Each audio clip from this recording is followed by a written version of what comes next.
Morgan and Morgan and Morgan. Every time one of my children started driving, it was terrifying. I am quite aware of the dangers being on the road. Thousands of accidents happen across the country. We see it every day. These families' lives will be changed in an instant. We fight for these families as if they were our own. We've become America's largest injury law firm by winning cases just like these. If you've been injured in a car accident, call us. Injured? Dial pound law or visit forthepeople.com for an office near you. Okay, quiz fans, what's one word to describe Whataburger's new prickly pear raspberry Whata Fresher? Is the best word refreshing? Or does the real raspberry make you say tangy? Or perhaps the sweet prickly pear fruit is simply delicious? Actually, the only word to describe it is quenchy, tangy, sweet, delicious. And that may sound like 4 words, but we used hyphens. Introducing new Whata Freshers from Whataburger. Whataburger. Available for a limited time. Did you catch Luisito's header? Yeah, I just recorded it on my new Samsung A36 5G phone I got for free at Total Wireless. Oh, I'm actually live streaming the whole match with my new Samsung Tab A9 that I also got free at Total Wireless. I got that tablet too. And I got that phone too. We both got both. Go! Switch to Total Wireless and get both the Samsung A36 5G and the Samsung Tab A9 for free. For a limited time while supplies last, valid in store. Requires new phone activation on the Total 5G Unlimited plan or higher external port and ID verification and new activation on the Total 5G Unlimited 6-month tablet plan. Restrictions apply. Summer's here, and SRP wants to remind you that swim safety starts with W. That's right, W, as in Water Watcher. Keep pool time a good time by designating an adult who can swim and knows CPR. Be sure they avoid distractions, always scan the swimming area, and ensure that the pool gate stays locked. Assigning a water watcher is a simple step to help prevent drownings and keep everyone safe around pools. To get more water safety tips, visit srp.net/pool. In Las Vegas, live music doesn't just start. It hits different. The biggest names in music will be taking the stage. Beyoncé, Pitbull, Nas with the Las Vegas Philharmonic, Motley Crue, Gym Class Heroes, Kelly Clarkson, Janet Jackson, Lynyrd Skynyrd, live in Vegas.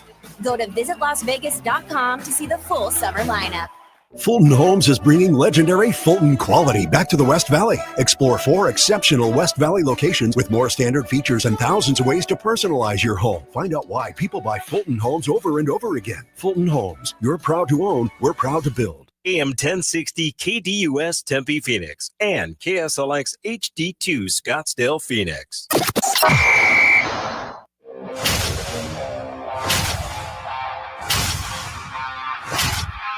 It's the lunch break.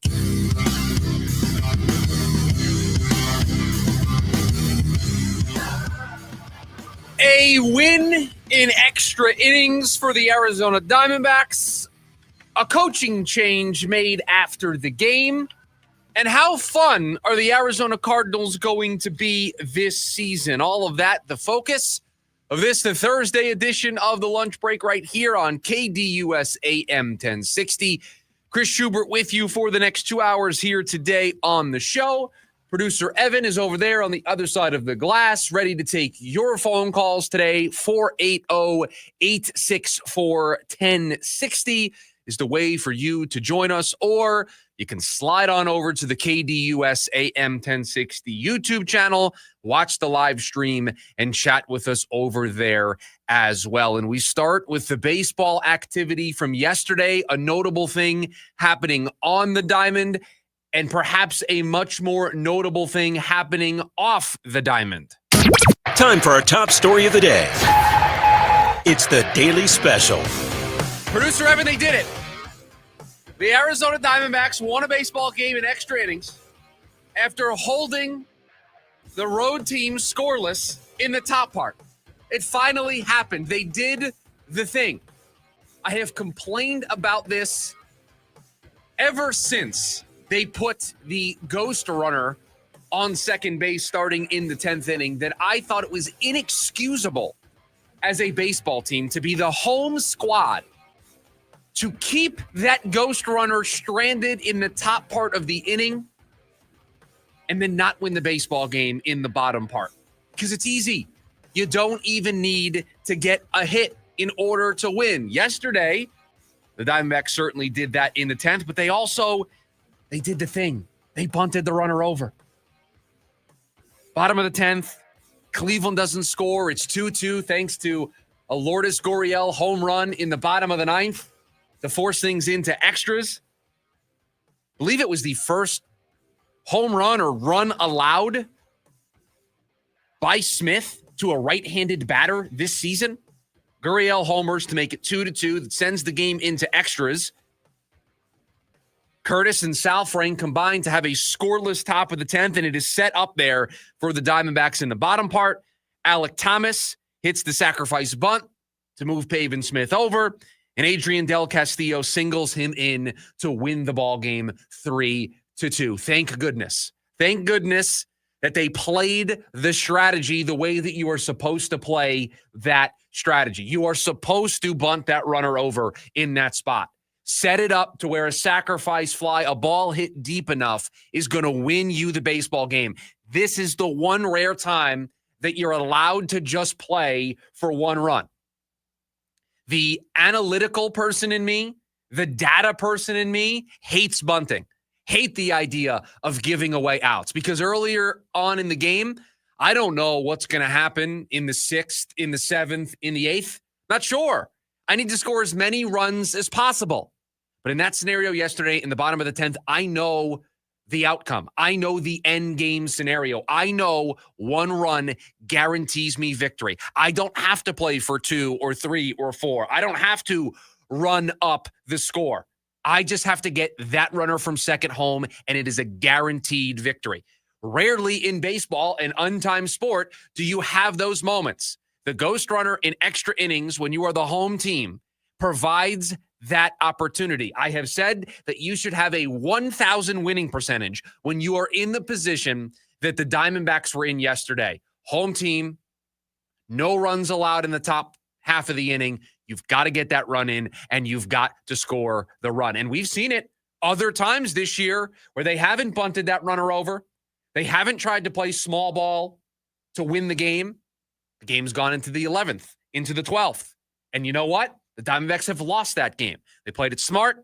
They played it correctly. And it led to a victory yesterday over the Cleveland Guardians in the finale of that series. And now the Diamondbacks can try to play spoiler, because it is the Cincinnati Reds next up on the docket for them. The Reds trying to close the gap to that third and final wild card spot in the National League, currently held by the Mets. The Diamondbacks will try to play a little bit of spoiler, and by playing spoiler would bring themselves closer to the Reds in this wild card race. So that's what they have next up on their schedule. But it is the move made after the game that I think is the big takeaway from yesterday for the Arizona Diamondbacks, because many of you probably are saying, finally. Torey Lovullo yesterday made the announcement that Sean Larkin would no longer be handling the duties over at third base. Although it was worded very strangely, didn't say he was fired, just said not going to be out there coaching third. Now, I don't know what that means. I don't know if he's going to be reassigned someplace else, but there's going to be a new person out there at third base, because once again yesterday, it was an uninspiring performance. And obviously, coaching third and sending runners or holding up runners, you have a strategy to it. You know the arms of the outfielders. You know when to be aggressive, when not to be aggressive. There's kind of a playbook that you try to follow. But it's also a confidence-based role. And when you are starting to second-guess yourself and the noise surrounding your job is getting to you, you can be all topsy-turvy. You can send guys when you should be holding them up. You can hold up guys when you should be sending them. And yesterday it was a case of sending Alec Thomas. And producer Evan and I kind of broke down the footage after the show yesterday. And I didn't hate the read. Outfielder trips, falls, stumbles. You're going to look at that as an opening to send the runner. Alec Thomas still out by step and a half, 2 steps. It's a step and a full slide. He just didn't read the play correctly, even though there was that bobble, there was that stumble that made you think that the door was open. And there's just no confidence in the decision-making out there at third base. You know that most of the time it's going to be the wrong decision that Larkin makes, and it runs the Diamondbacks out of innings. It's run the Diamondbacks out of chances to win games that they've lost. And so a change needed to be made. Now, there's 5 weeks to go left in the season. There is no turnaround coming for the Arizona Diamondbacks. And part of me thinks that this is Torey Lovullo trying to send a message to maybe his bosses upstairs or perhaps to all of us. And that message is, see, I hear you. I'm trying. I'm holding people accountable, because that's one of the knocks on Torey, I think, for the crowd that wants to see a change at the end of the season, is that there is zero accountability for the bullpen when they struggle, zero accountability in the case of Larkin on the base paths, zero accountability for somebody like Ketel Marte. All of these things kind of boil down to one word: accountability. There feels like a lack of that in that clubhouse. Well, yesterday could have been a message, a signal of, see, here's the accountability. Now, I would argue too little, too late. There's nothing that you're going to do with a new third base coach here down the rest of the way that's going to make me feel like, problem solved. Torey can come back. He's shown us that he's accountable. You did it with 5 weeks left in the season. If you wanted me to take this move a little more seriously, you would have done it earlier in the year when the season was hanging in the balance and we had conversations about sending runners when they shouldn't have been sent, holding up runners when they should have been sent. We were having these conversations all season long. I mean, producer Evan, first couple months of being on the program, mentioned the base running being an issue for the Arizona Diamondbacks. And it wasn't just all Larkin, just the base running in general was an issue, but he played a role in that. So this problem has been going on since the beginning of the year. And so when you make the move with 5 weeks to go in the season, it does feel a little bit fake. I was going to use the word desperate from Torey. Could be. Desperation's another word, that he's trying to show that he's got a handle on things, that he is really the guy in charge, that he is the one making decisions, and maybe trying to show to his bosses upstairs, see, I can be that tough boss that you need. I can be that tough general, that tough leader that this organization needs with Ketel Marte, with anybody else who comes in here. When our coaches aren't up to par, I'll make a move. Now, if Larkin's still coaching in another aspect and just lost that part of his duties, again, it just feels very hollow, is maybe another word to use. It doesn't feel like it has any meat on the bone. It doesn't feel like a move that I can really sink my teeth into. You did it with 5 weeks to go in the season. You did it when you're 62 and 66. And honestly, you did it when the noise was getting so loud that really you didn't have another choice. See, leaders have to make tough decisions in tough moments. This is an example of a leader making an easy decision in a not so tough moment. So I can't really sink my teeth into this move and use it as an example to show to all of you today that Torey Lovullo has a handle on things. I would argue, producer Evans making the case, that it kind of looks like a little bit of the opposite. That it looks like a manager trying to grab back the reins a little bit instead of setting the example that he is the guy in charge. It feels like somebody who's trying to prove to everybody else that he is up for the job, that he is up for the task. I saw the news yesterday and there was a sigh of relief of finally, but why wasn't this done 3 weeks ago? Why wasn't this done 2 months ago when we were having these conversations semi-regularly about a coach not living up to the expectations that this organization should have for him? That position, that coach, can win or lose you a game. You send a runner in the right moment, in the right spot to walk it off or to take the lead, or because you know who's coming up on deck to hold that runner up, to not get thrown out at home plate to make the first out or second out, to trust the guys in the lineup behind you, to hit that big double in the gap that clears the bases. That's a very important job, and Larkin just wasn't up to the task. And that's the biggest thing about yesterday is that was the bottom of the lineup. You had Ketel, you had Perdomo and Carroll coming up with nobody out and runners on second and third. And you sent him. Now you're, runner on second, nobody out. Talk about changing the complexion of an inning.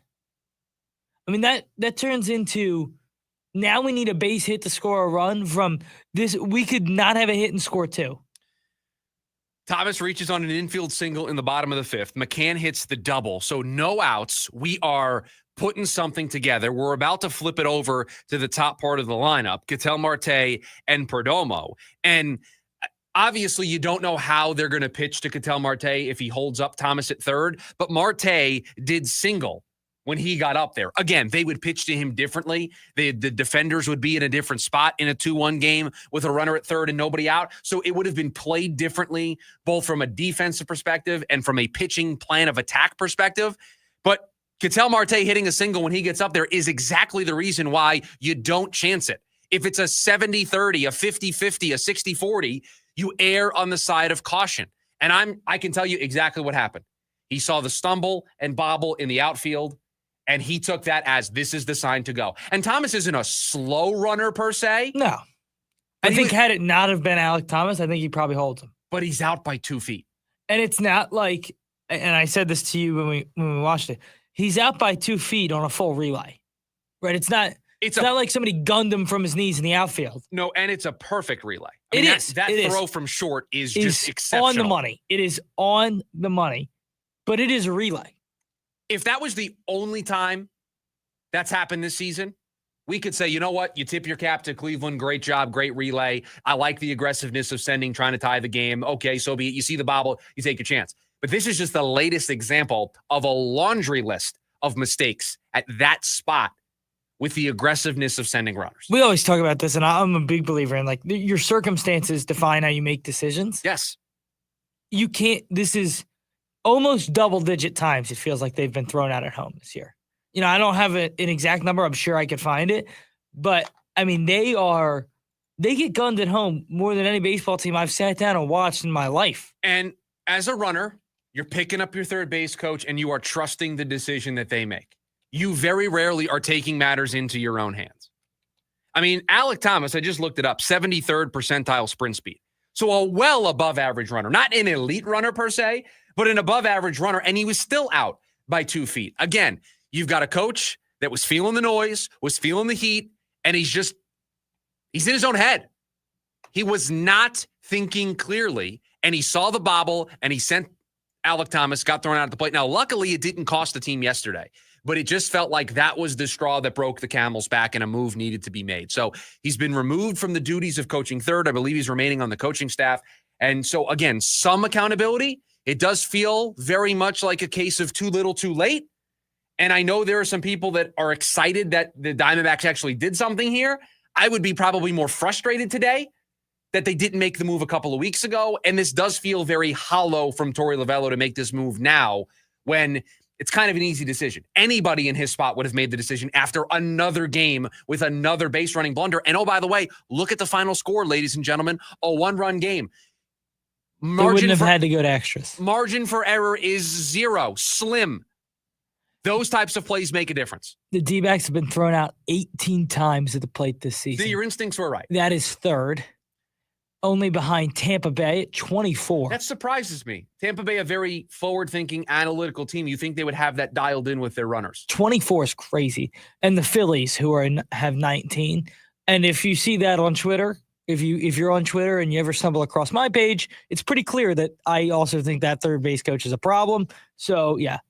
And there can also be an argument for sample size here, where if you're a team like the Phillies, who are pretty decent offensively, you're just going to have more chances to get thrown out at home because you're just going to be a better offensive baseball team. Also, they don't have Corbin Carroll and Alec Thomas, right? Like, people getting thrown out are Kyle Schwarber. Right.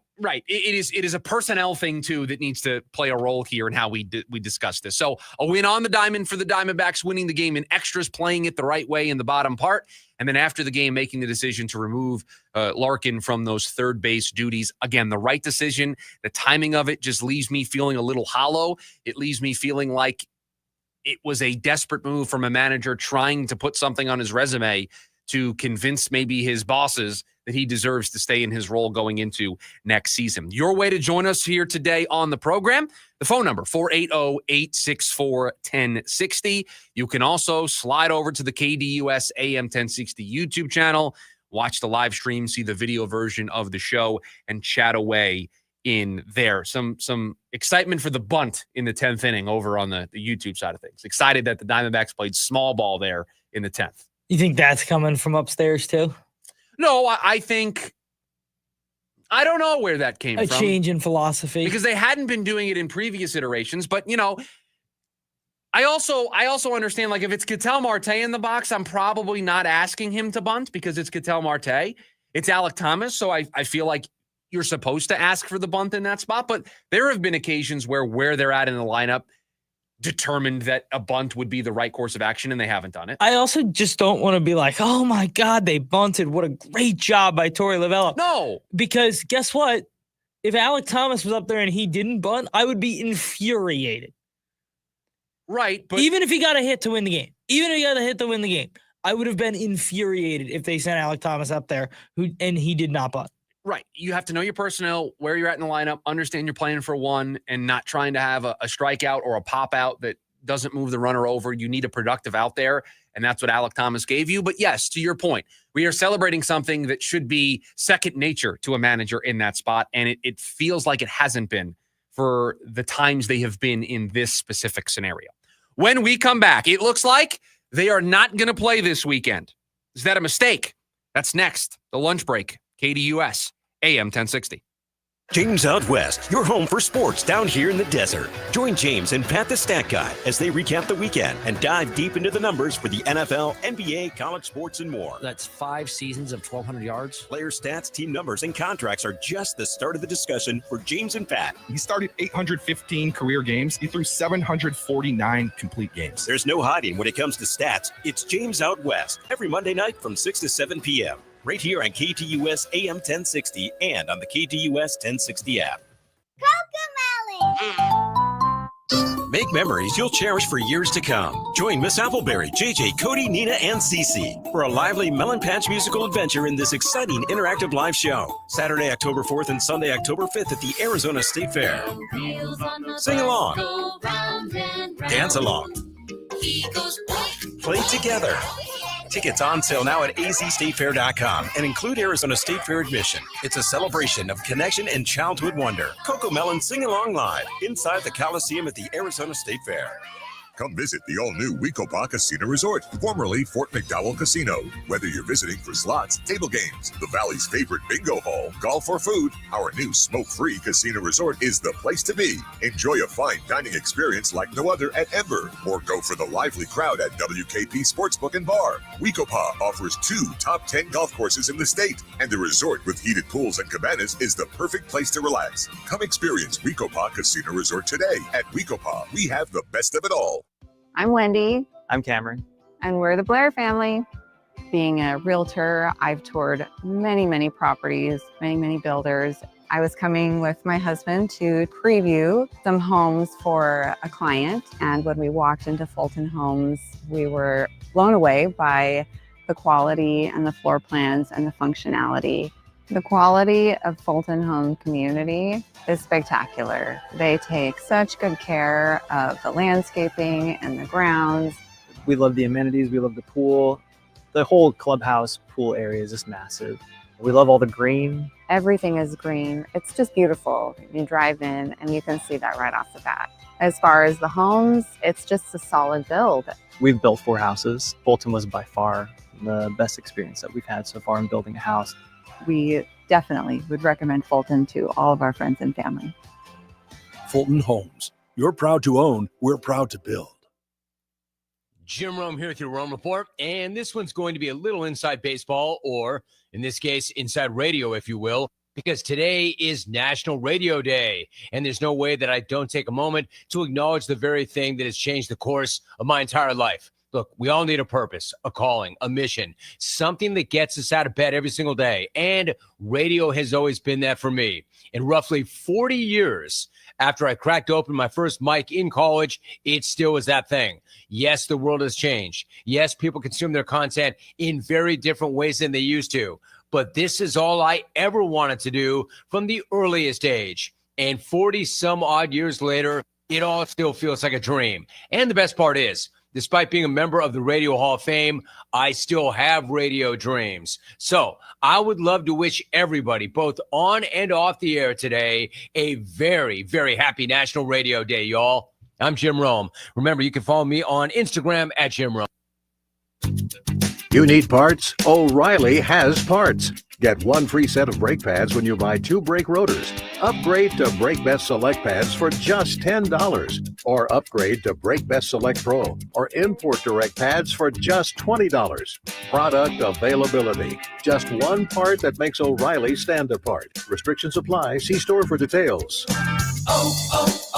O'Reilly Auto Parts. This is the story of the one. As a lineman, he does whatever it takes to keep the power on in his community.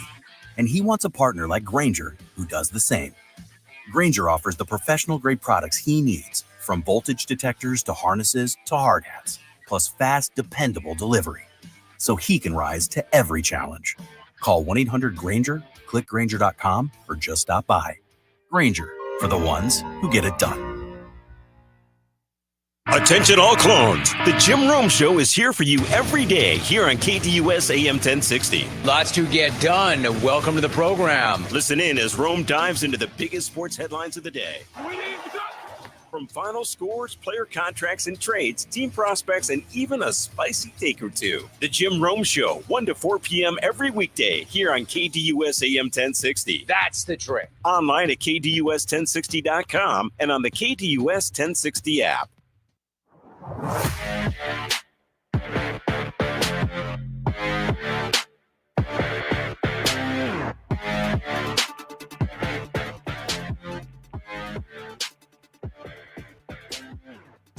Jonathan Gannon met with the media a little bit ago, was asked the burning question of the day.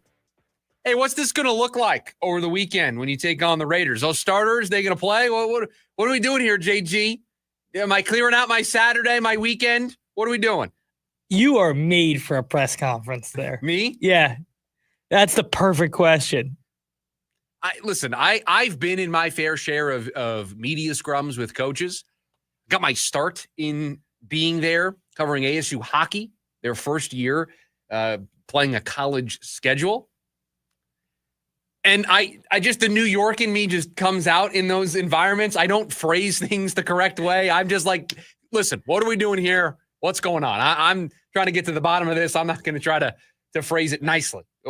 What's going on with the third line here, Coach? I got to ask, what was the media scrums like over there? What was it, Oceanside? So, yeah, it was at Oceanside at the time. And it was, practice would be once a week where we would go and have media availability. It was like Wednesdays. And we would go and they would practice. And then in one of the dressing rooms, and these are small little rooms, there would be a little area set up. And there were, I don't know, maybe 5 of us, 6 of us. There was the play-by-play guy. There was a couple people from Cronkite. And then there was me. It was like 5 or 6 of us. And then the PR person who I was good friends with. And yeah, I mean, it was just, and Powers is a Cronkite guy. So yeah, he's a great guy. Yeah. So he gets it. But yeah, I don't phrase things correctly in those environments. I'm just straight to the point. So, hey, Jonathan, are we playing the starters? Are the starters participating over the weekend? And so he was asked, I think, a nicer phrased version of that.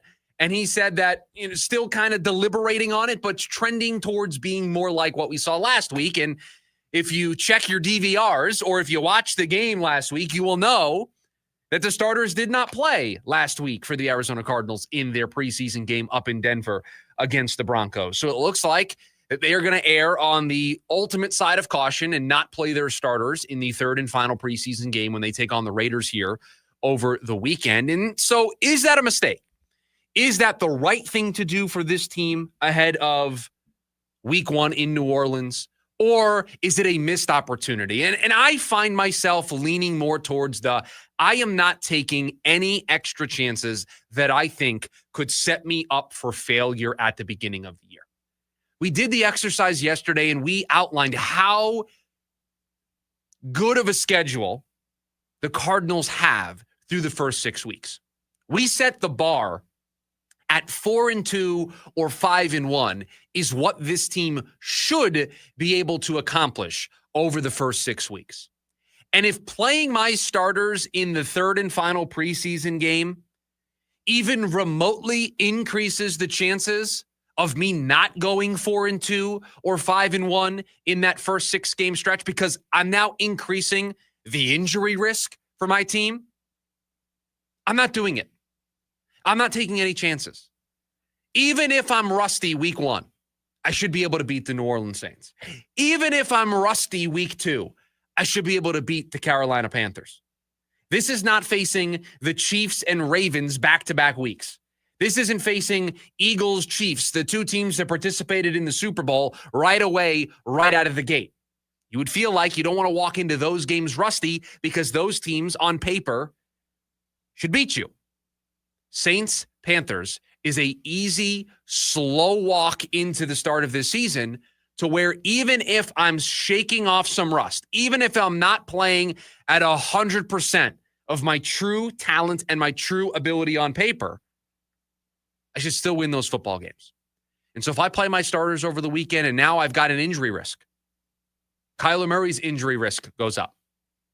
Paris Johnson, injury risk goes up. Marvin Harrison Jr., injury risk goes up. By being on the field, there's just a more likelihood that these guys could have something. And even if it's not something severe, what if it's a calf or a hammy that now all of a sudden they're in doubt for week 1 and now they're in doubt for week 2? That is not the way you want to start the season. I know many of you want to see the starters out there. I know many of you want to see them shake off the rust so that they're ready to go week 1 and they hit the ground running. I'm just not taking this big of a risk this close to the start of the year. I don't know, because we were originally, before Gannon answered the question today, this segment was originally going to be, hey, what do you want to see from the starters if they play in the final preseason game? And you know what my answer would have been? Just be healthy. Kyler could go 0 for 15 passing.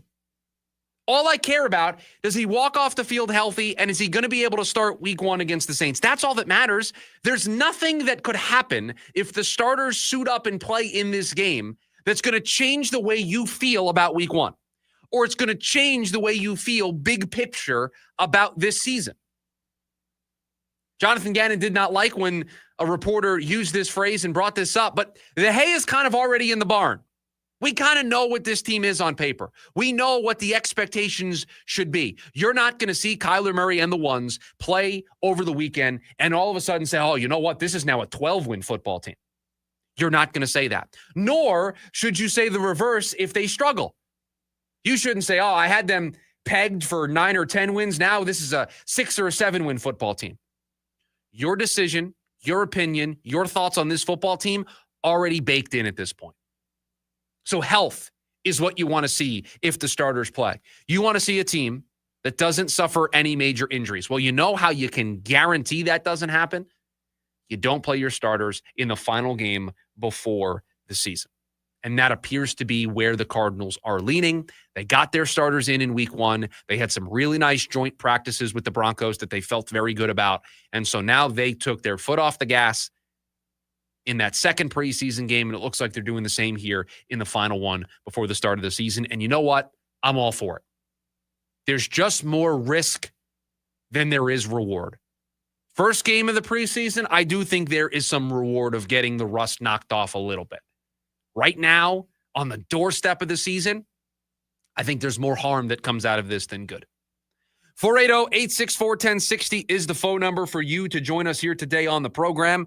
And you can also chat away on the KDUS AM 1060 YouTube live stream and watch the show over there as well. When we come back, do the Arizona Diamondbacks have a major question mark for next season already solved? That's next, the lunch break, KDUS AM 1060. Ready to tackle each morning with the best sports information coming at you? I'm going to take a logical approach. Get that weekday mornings on KDUS AM 1060 from 6 to 9 a.m. with the Dan Patrick Show. Dan Patrick, the Danettes, sports icons, sports legends, celebrities, poll questions. The Dan Patrick Show has it all. It's a crapshoot. Be sure to lock your dials to AM 1060 or 100.7 HD2 from 6 to 9 a.m. Mornings just got better. This story is about us. Nitro Circus is back with the all-new Off the Rails Tour. World-class daredevils and FMX, BMX, skate, scooter, and more. Jaw-dropping stunts, high-flying tricks, and never-been-done showdowns. Friday, December 5th, Desert Diamond Arena. Visit Ticketmaster.com. Live the horror at Universal Studios Hollywood Halloween Horror Nights. Select nights, September 4th to November 2nd. Face your fears in post-apocalyptic LA and a haunted house based on the hit show Fallout. Don't fall victim to Art the Clown inside a grisly Terrifier haunted house like nothing you've seen before. And that's only 2 of 8 terrifying haunted houses. Grab your tickets now at universalstudioshollywood.com/Halloween. Event not recommended for children under 13. At Nationwide Vision, we make the back-to-school season crystal clear for you and your kids. With convenient scheduling and personalized treatment plans for the whole family, we keep things simple and stress-free, so your kids can face the day with confidence. Because vision shapes learning, and learning shapes life.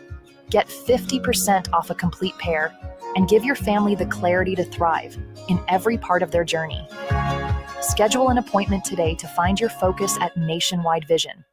Wendy's has a huge new drink lineup. And you know what goes great with your to-do list? A little treat. And we've got one for everything on that list. The have-to-do stuff? You need a Frosty Frappe. The want-to-do stuff? Obviously a Tangerine Twist Lemon Freeze. The stuff that's been on your list for like a year? That's going to be a Sparkling Energy.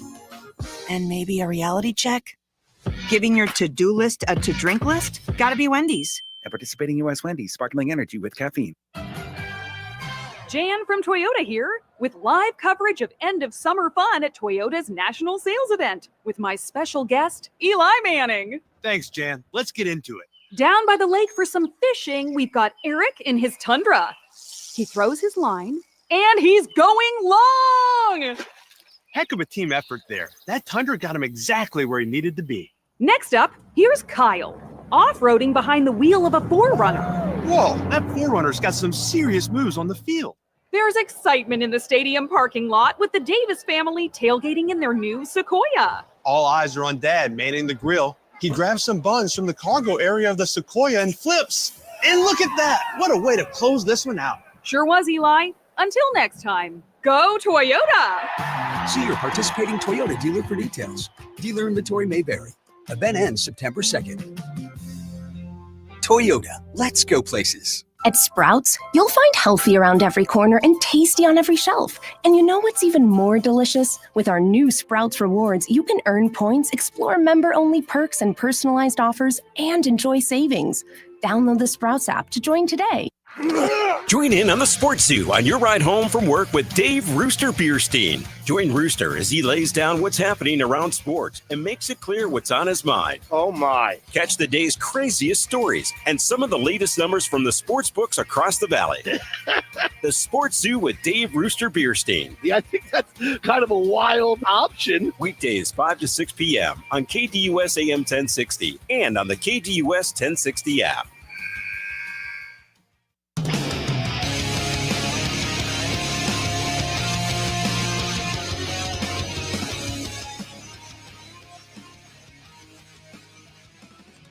Got buy or sell coming up in about 8 minutes from now.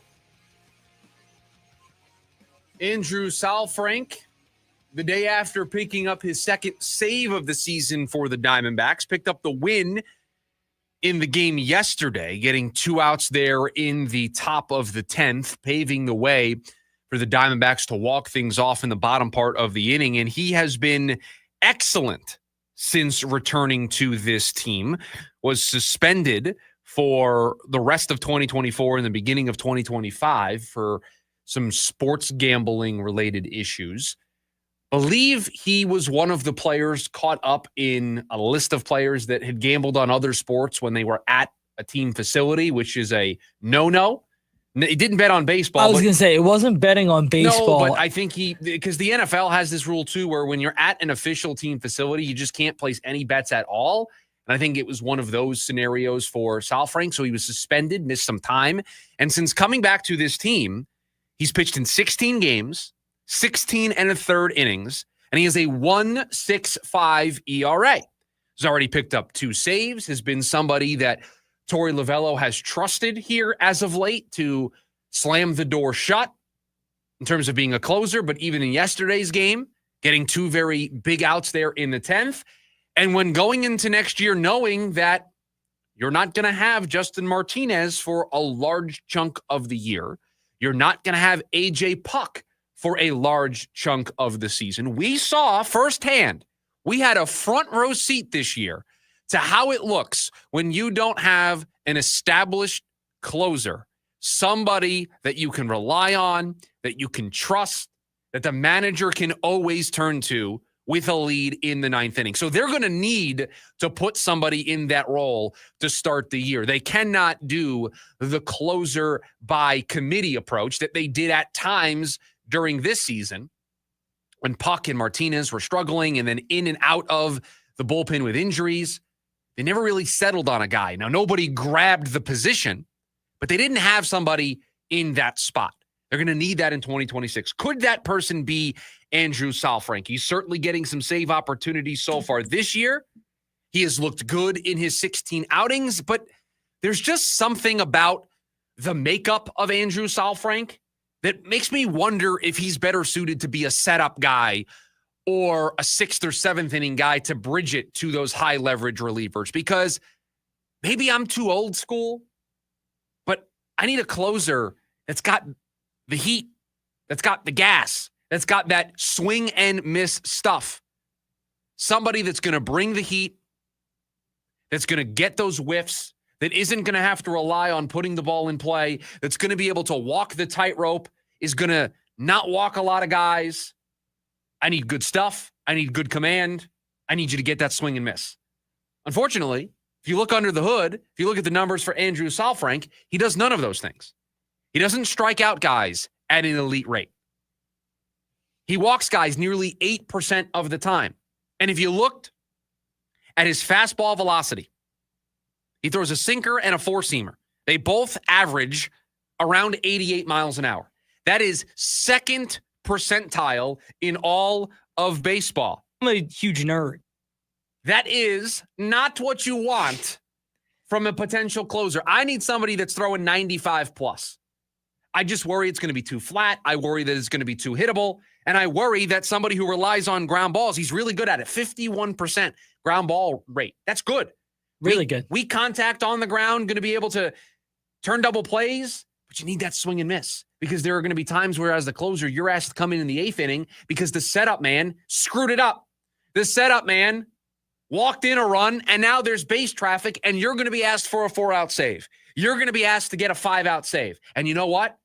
You can't get that ground ball, because that ground ball is going to lead to another run getting scored. You need to have the swing and miss. You need to be able to strand those runners. And I just don't think from a profile, Andrew Saalfrank fits that bill. Do I think he can be a trusted reliever in this team? I do. This is why I loved Juan Murillo early in the season, because he had that swing and miss stuff. He had that elite high-octane fastball that just is hard for batters to catch up to late in the game when you haven't been seeing that guy for 7 or 8 innings.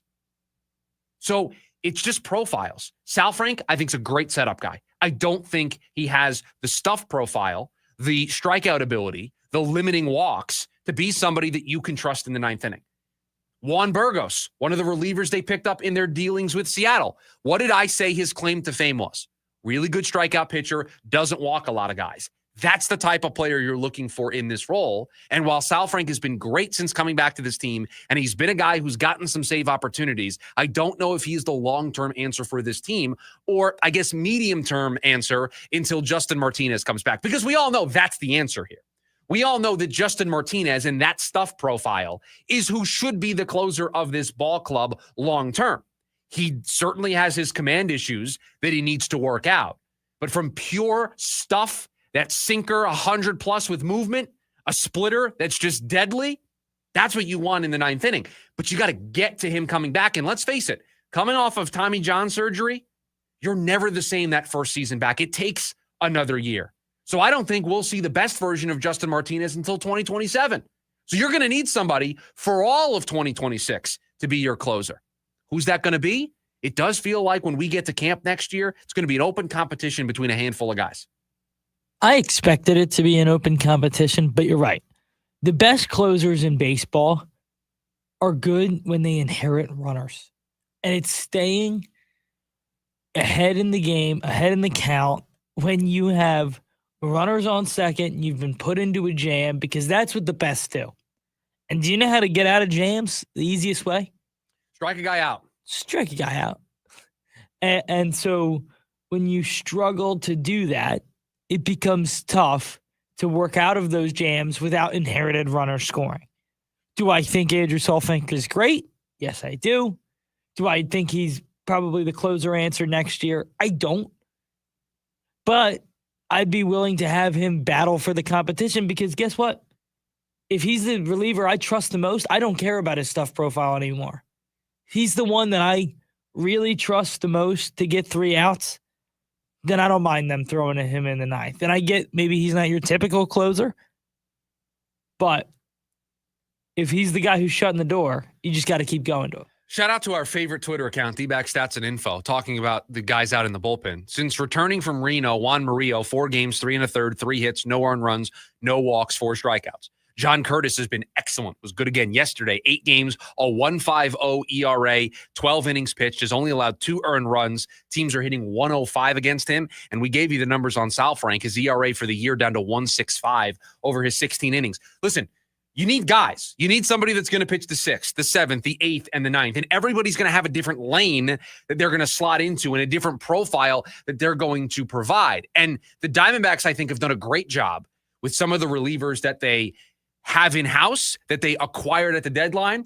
Torey Lovello or whoever the manager is going to be next season at the start of spring training is going to have opportunities and guys that he can say, okay, this is an open competition. Andrew Hoffman, you want the gig? Juan Murillo, you want the gig? Juan Burgos, you want the gig? Brandon Garcia, you want to give it a shot? Andrew Sal Frank, you're all going to get chances. And competition is going to breed the best of the best rising to the occasion. And that tells me that when this team breaks camp next year, whoever gets that job is going to have earned it. Because I don't think there's a clear-cut runaway winner. I know who my personal choice would be. I'm a Juan Murillo stan. Put me in the fan club. I just think that stuff's going to play. But there's a whole bunch of options. It's why we complimented the job that Mike Hazen did at the deadline. Solving that problem, getting a bunch of arms to where next year you feel a lot better about where this bullpen sits. So Sal Frank's been great, has picked up a couple of saves, has been trusted and has thrived in those environments. But I just worry about a profile of a guy who walks too many guys, doesn't strike guys out, relies on the ground ball. I just don't know if that is what you would say about an elite closer or even the go-to closer for any team in baseball. It's just not the profile that I think you're looking for. But looking forward to the competition next spring between everybody that's going to be involved. 480-864-1060 is the phone number for you to join us here today on the show. You can also hang out with us over on the KDUS AM 1060 YouTube live stream and chat away with us over there as well. When we come back, we wrap up hour number 1 of the program. Buy or sell, the hottest takes in sports talk radio. I'm buying or selling them when we come back. It's the lunch break, KDUS AM 1060. Hey, listeners, this Saturday. Oh, wait a second. I'm going to have someone more important share the great news. Go ahead. Hello, Varsity Sports Show listeners. This is Saguaro High School Principal Miss A. Vince will be out at Saguaro for our fall sports preview. You'll hear from coaches and kids. It's the Varsity Sports Show Saturday morning from 9 to 11 on AM 1060 KDUS, Arizona. Go Cats. Thanks, Miss A. Can't wait. Jaw-dropping stunts, high-flying tricks, heart-pounding excitement. Nitro Circus is back. The all-new off-the-rails tour. Gravity-defying thrill seekers and world-class daredevils at the top of their game. FMX, BMX, skate, scooter, and everything in between. Experience all new competitions that pit the best against the best in never-been-done showdowns. Nitro Circus. Friday, December 5th. Desert Diamond Arena. Join the action at Ticketmaster.com. The summertime deals are heating up at Scottsdale Mitsubishi. Right now, receive 0% APR for 60 full months on the brand new redesigned 2025 Mitsubishi Outlander. That's right, 0% for 60 full months on a brand new Mitsubishi Outlander. This is a deal you've been waiting for. Think how much you'll save when you pay 0 interest. Available now at Scottsdale Mitsubishi at the 101 in Indian School. No hidden fees. Go to ScottsdaleMitsubishi.com for full details on approved credit. Another Mark Auto Group dealership. There are a million reasons to smile, a million reasons to laugh. And now the Arizona Lottery is giving you 1 million reasons to play. Because when you play Strike It Rich, all cash or any scratchers worth $10 or more, you can enter the $1 million Mega Market giveaway for a chance to win an all-expense paid Las Vegas vacation and up to $1 million. Learn more at ArizonaLottery.com. Arizona Lottery. Love the play. America. We are endowed by our Creator with certain unalienable rights: life, liberty, and the pursuit of happiness. By honoring your sacred vocation of business, you impact your family, your friends, and your community. At Grand Canyon University, our MBA degree program is 100% online, with emphases in business analytics and finance to help you reach your goals. Find your purpose at GCU. Private, Christian, affordable. Visit gcu.edu. The Varsity Sports Show with Vince D'Alessio is your hub for everything high school and college sports. Join Vince and friends as they give you the full picture on student athletes and where they're heading. Live interviews with coaches across the valley. Asking some of the tough questions. Varsity recaps and in-depth interviews with tomorrow's sports stars.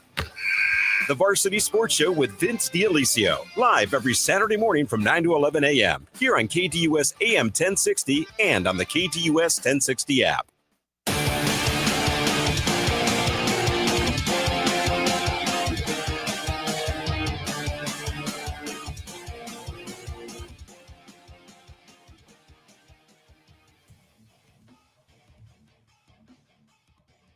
Back to close up hour number 1 here of the lunch break, KDUS AM 1060. Appreciate you joining us. Chris Schubert with you. Having fun today on a Thursday. Little buy or sell, but I have some business to attend to before we get into buy or sell. I'll play the music just so we can get right into it after I take care of this business.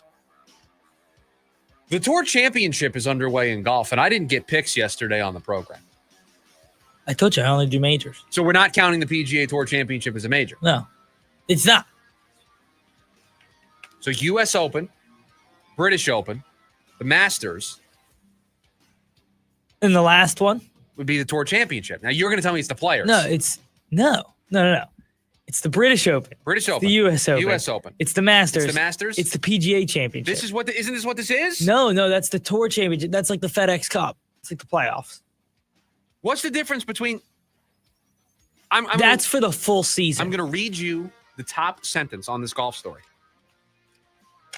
Starting strokes are out at this week's Tour Championship, in which $40 million would be on the line at East Lake Golf Club. Is this or is this not the fourth major? The 4 golf majors are Yes, the Masters, yes. the PGA Championship, the U.S. Open, and the Open Championship. What is this then? That is for the full season. The Tour Championship is like every other tournament you get points for. And then it finishes at the Tour Championship.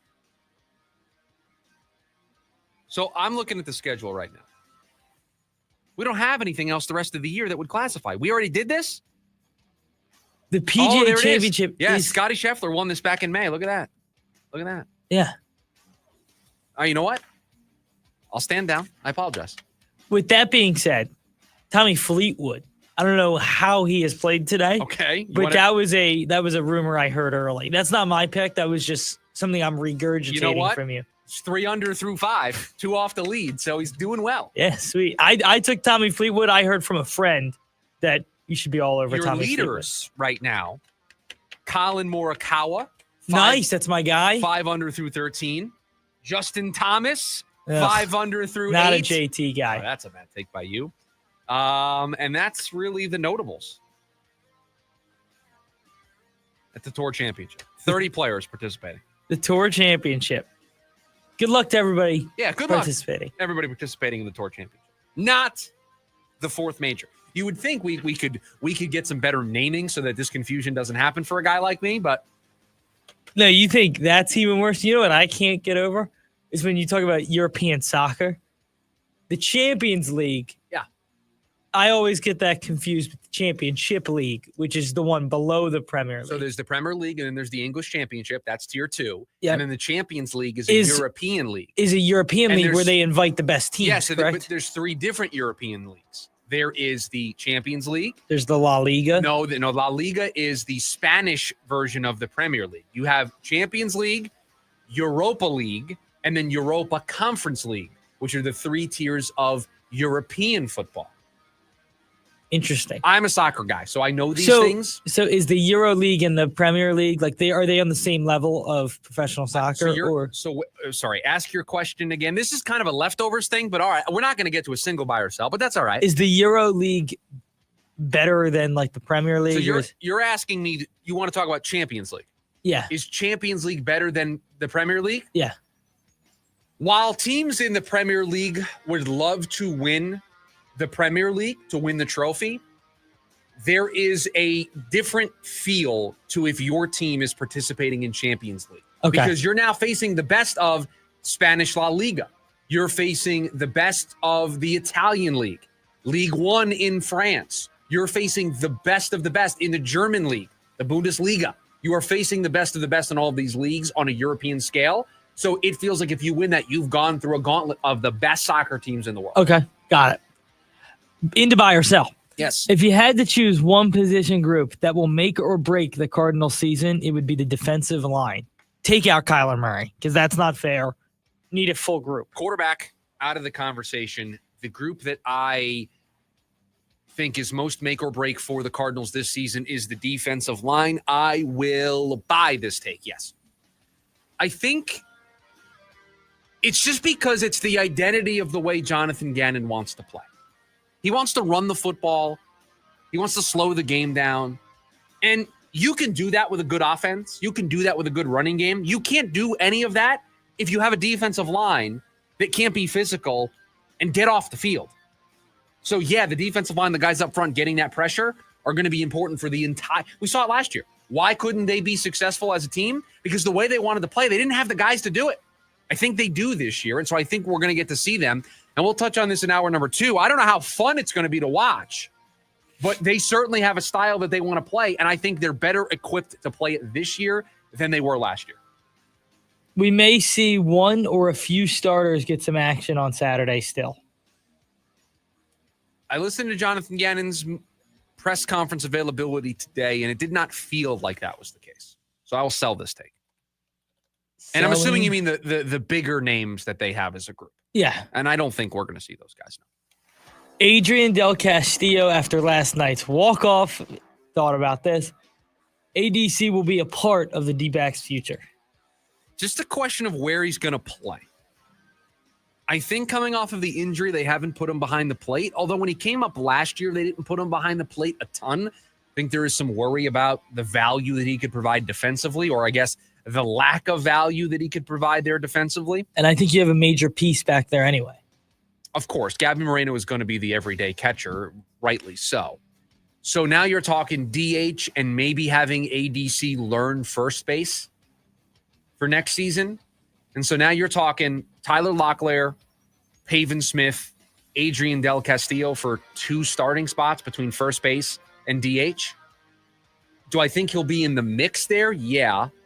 I don't know who I would give the advantage to. Probably Pavin, because he's had at least more of a flash than any of the other 2 guys, but he's also had more opportunity.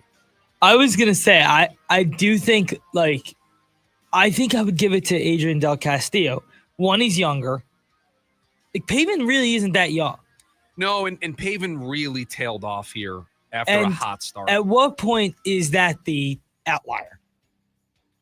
Is the hot start the outlier? Yeah. I mean, it's and so fair. Those questions have to be asked eventually. Maybe not now, but down the line for sure. I want to look at Adrian Del Castillo's stats since coming back to the big league level this season.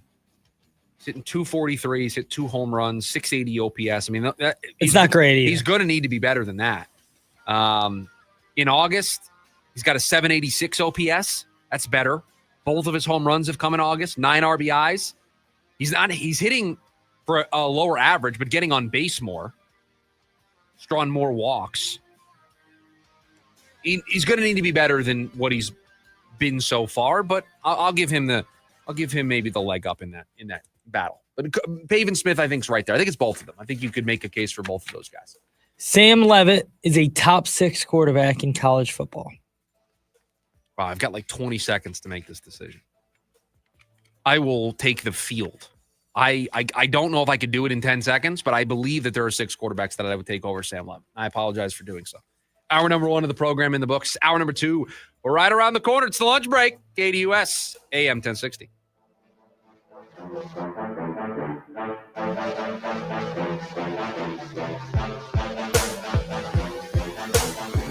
AM 1060 KDUS Tempe Phoenix and KSLX HD2 Scottsdale Phoenix.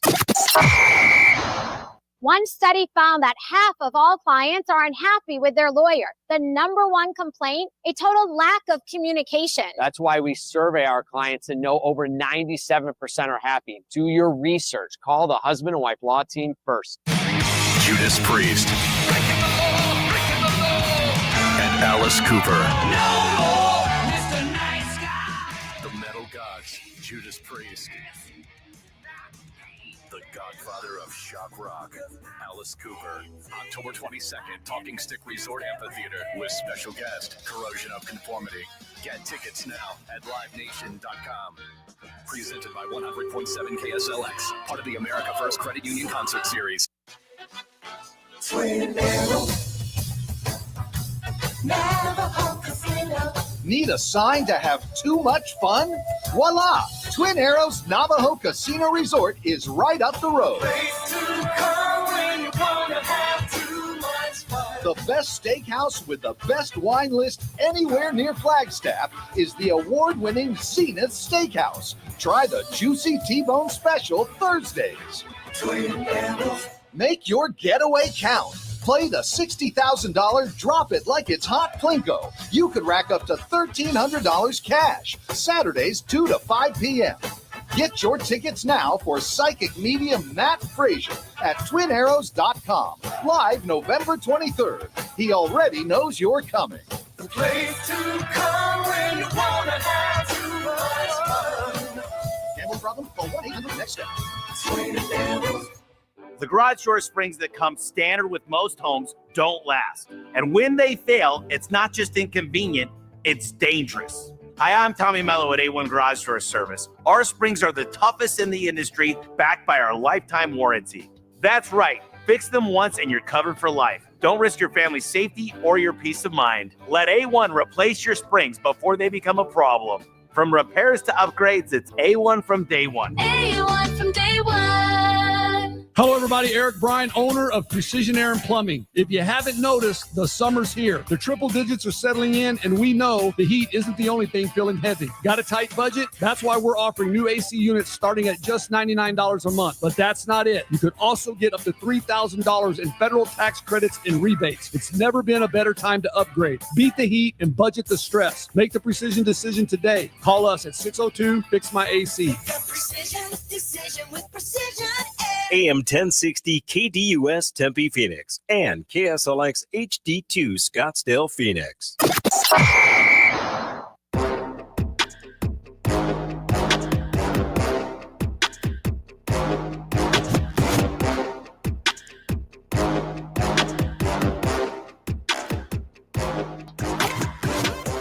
Hour number 2 of the lunch break here on KDUS AM 1060. Chris Schubert with you. Appreciate you joining us here today on the show. You want to get in touch with us? A couple ways for you to do that. Phone number, 480-864-1060. You can also join us watching the program on the KDUS AM 1060 YouTube channel, and you can chat away with us over there as well. So a bunch of different ways for you to connect and be a part of the show today. I want to start hour number 2 of the show by admitting something, but then correcting the record on something. I want to admit that I am falling into the trap that I said a couple of days ago I didn't want to fall into. We've been talking a lot about this Ketel Marte story, and I said earlier in the week that I hope that Ketel Marte and his apology could put that in the rearview mirror, could put it behind all of us, and we stopped focusing on it on a day-to-day basis. And so I am now breaking my own rule here by diving back into this because I am now kind of extending the story here. But I feel like I have a good reason for doing so. Because I want to put to bed a narrative that I've seen out there since this all started last week. I've seen it on some of the comments on our social media posts. Anytime we've posted something about Ketel Marte, I've seen it when other people post talk about Ketel Marte. And it's this idea that the original story from Nick Pecoro, the story that was released by Bob Nightingale over the weekend, and all of the reporting that has ensued from that moment has been part of this covert operation by the Diamondbacks higher-ups to set the table to trade Ketel Marte this offseason. And that the reason those quotes were given and that story was given to various media members is because they wanted to prepare everybody. They maybe wanted to turn the fan base against Ketel Marte so that this offseason, this winter, when they move Ketel Marte in a trade, that everybody isn't that broken up and that upset about it. And I want to explain here today how stupid of a talking point that is and how ridiculous of a talking point that would be. And I want to start here. If you were going to trade a guy this winter, if you were going to trade a guy that had 6 years left on his deal beyond this one, would you really make it harder to trade said player by leaking to the media that he's a problem in the clubhouse, that he's a, quote, diva? That's Bob Nightingale's word, not mine. Would that be the story that you would get out there? It's going to be really difficult to move a guy to another clubhouse when the team that's going to trade for him is going to have a lot of questions about whether or not that player would be a clubhouse fit. That's not the type of story that you leak. Ketel Marte, after this season, is under contract through 2031. It's a 7-year, $116.5 million extension. It covers 25 through 2030 with an option for 2031. It's a player option for 2031 to the salary of $11.5 million. He's going to decline that. If you were going to trade a guy, that's a problem that people were complaining about at the end of the year, and you were going to leak a story to the media that he's bad in the clubhouse, he's a bad teammate, he's a diva, he doesn't always play, all of that.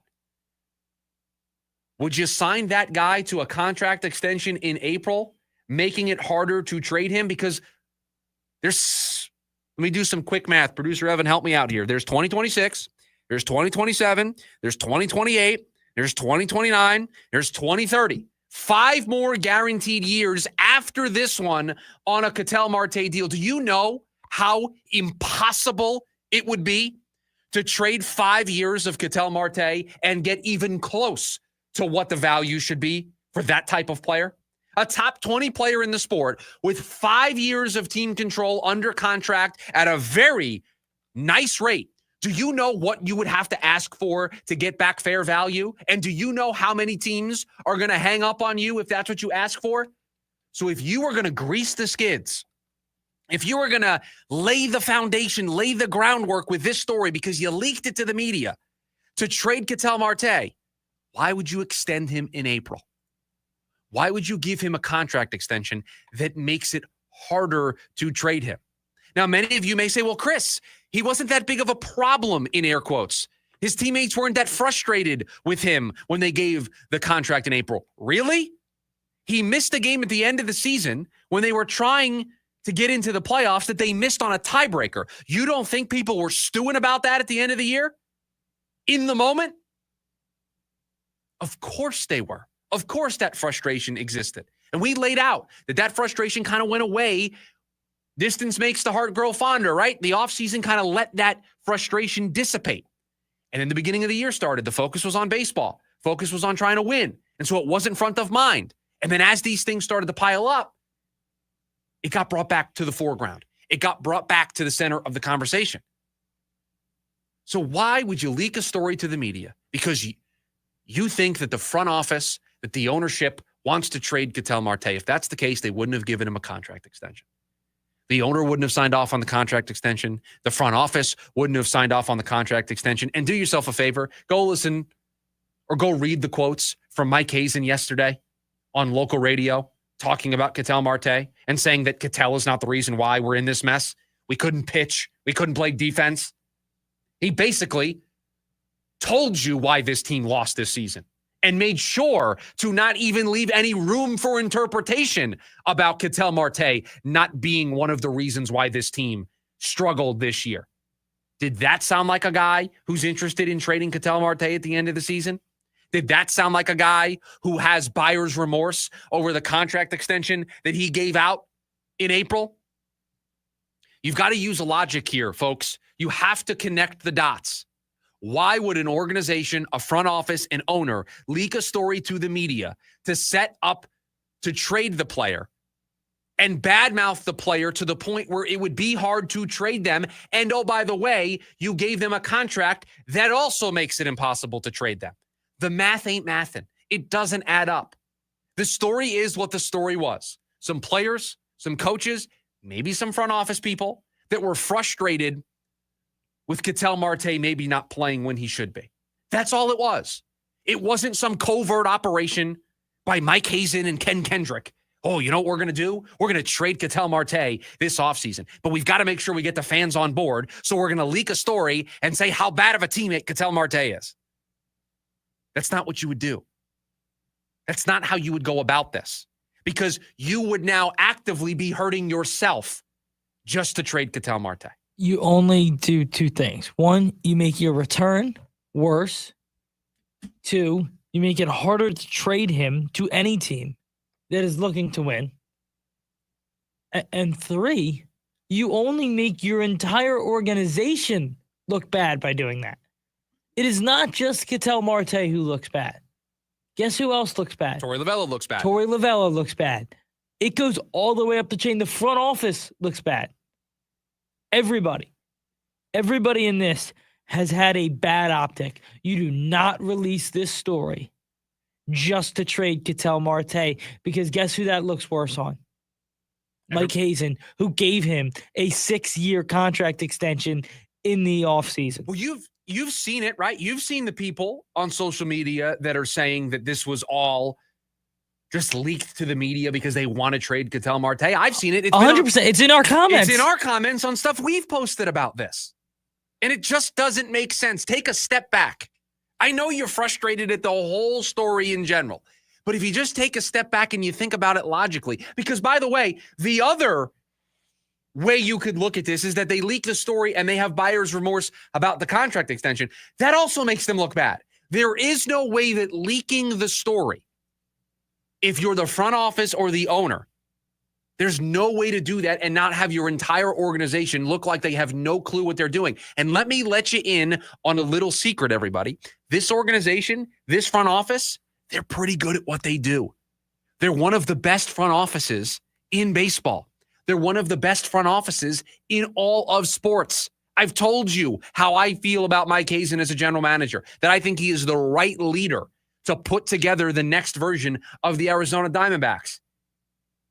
He wouldn't give an extension in April and then 3 months later, 4 months later, whatever it is, have a complete change of heart. He knew when he gave that contract extension that it meant Ketel Marte, good, bad, or indifferent, warts and all, was going to be here on this team for the foreseeable future, if not for the rest of his career. They didn't leak the story to get one over on Ketel Marte and to get the fan base turned against him so that they could trade him and get everybody to be on board. That would be a foolish, dumb thing to do. I don't understand the vision or the belief of how that would help the Diamondbacks in any way. And the belief that it would get the fans on board, I really don't think it would. I really don't think it would, because at the end of the day, if it was to get the fans on board, you signed the extension after this story started. Right, because if we go back to the beginning of the Pecoro story, it talks about a game at the end of the year against the Giants that rubbed everybody the wrong way. So it looks worse. So you knew that. You knew that there was probably some frustration. You still signed him to the extension in April when the season started. If I remember correctly, that broke when they were in New York at the beginning of the year facing the Yankees. You then let the rest of the season play out, and now the frustrations have boiled over to where you're done? You want a Uno reverse card? You want to undo? No, That's not how organizations think. That's not how organizations operate. Certainly not good ones. And this is a good one. This is a good, well-run organization. This is as simple as there were some teammates, some coaches, perhaps some front office members of the organization that were frustrated. They vented those frustrations to the media, and it set off the firestorm that we have been dealing with since last Friday. But I just wanted to put to bed this idea that this was some covert operation by those in charge because they want to trade Ketel Marte this winter. No, they do not. They do not want to trade Ketel Marte. He is one of the best 20 players in the sport. He is the best second baseman in the sport. You don't want to trade players like that. You want to, in fact, even if there are major issues, you want to try to work around those issues. Hence why they gave him the extension in April. Hence why they locked him up through 2030.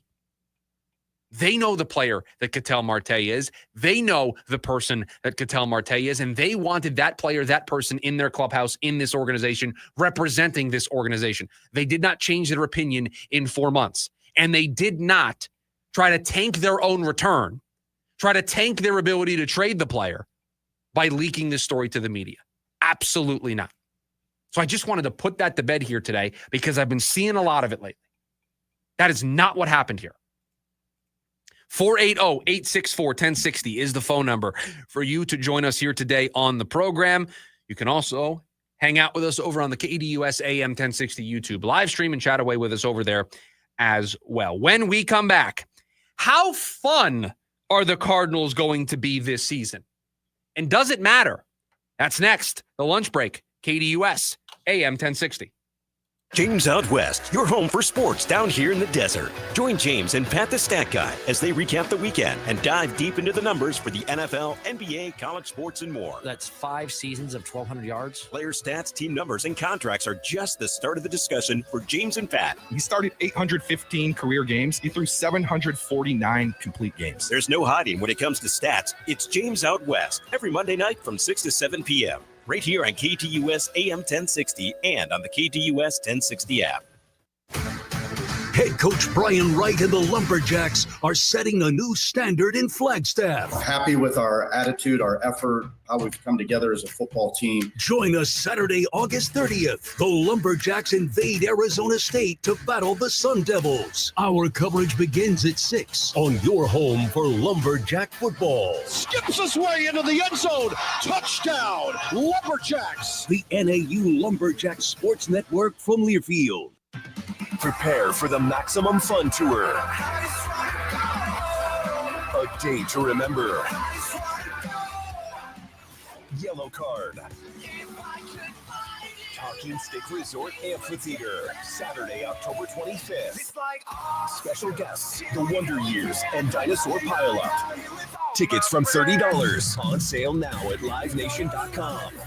A day to remember. Yellow Card, part of the American First Credit Union Concert Series. Stay at the heart of it all with a special Cliff Castle room rate starting at just $99 with no resort fees. Less fees mean more ways to choose your next adventure at the gateway to the region's best gaming, entertainment, and natural wonders. And expect service from the heart as well. We think you'll love your stay with us and all the value we provide, starting at just $99 with no added fees.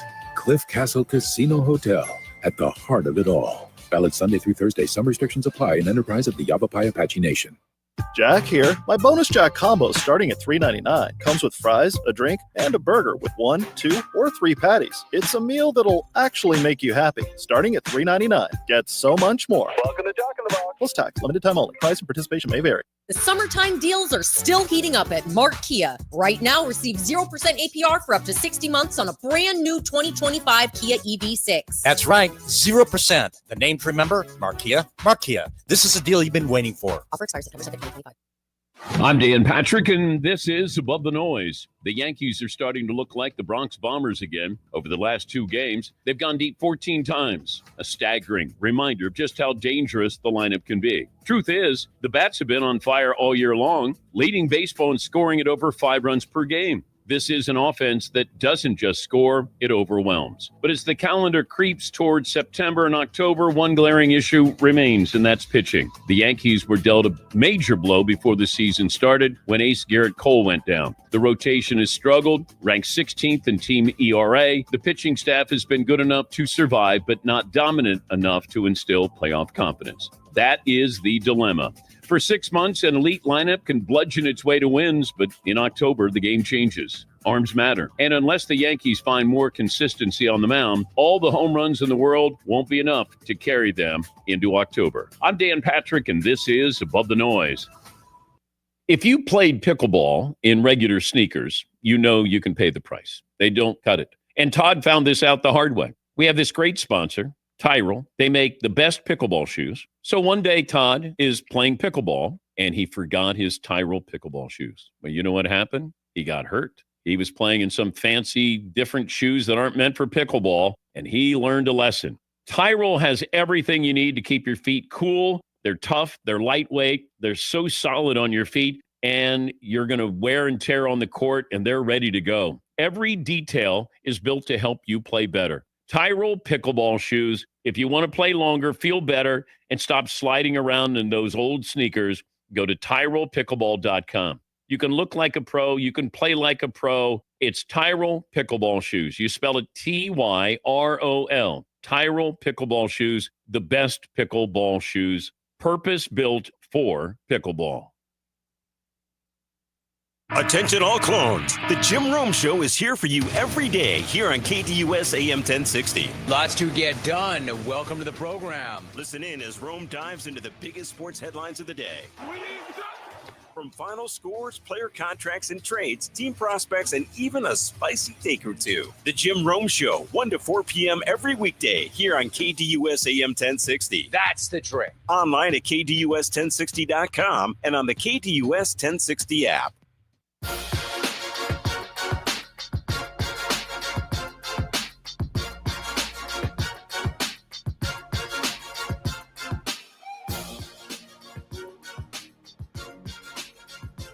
Back here on the lunch break, KDUS AM 1060. Chris Schubert with you. Appreciate you joining us here today. Football season right around the corner. It's week 0 in college football. And before you know it, we're going to have that Thursday night game where we'll determine if Micah Parsons is going to play at all during the course of the 2025 regular season for the Dallas Cowboys. But the Cardinals season will begin soon enough. Well, how fun are the Cardinals going to be this season? Well, as part of their NFL watchability rankings, I enjoy this. Zach Lowe used to do this when he was at ESPN. He used to do the League Pass ratings for the NBA, which team on League Pass you should go out of your way to watch just from a pure enjoyment perspective. Well, they're doing this for the NFL season, and these are how the teams are being graded. Big plays, close games, star players, and my favorite category, cool stuff. That's just probably everything else you just want to throw into the blender there that makes a team watchable. And so with all of that in mind, Ben Solak over at ESPN ranked all 32 NFL teams. And they had the Arizona Cardinals ranked 28th, meaning the Cardinals are only more fun than 4 NFL teams. Those 4 NFL teams, the Cleveland Browns, the New Orleans Saints, this may be a surprise to some, the Kansas City Chiefs, and the Seattle Seahawks. The 4 teams that the Cardinals are more watchable than, more fun than. So an Arizona Cardinals team that, at least according to one spot here, not going to be very fun.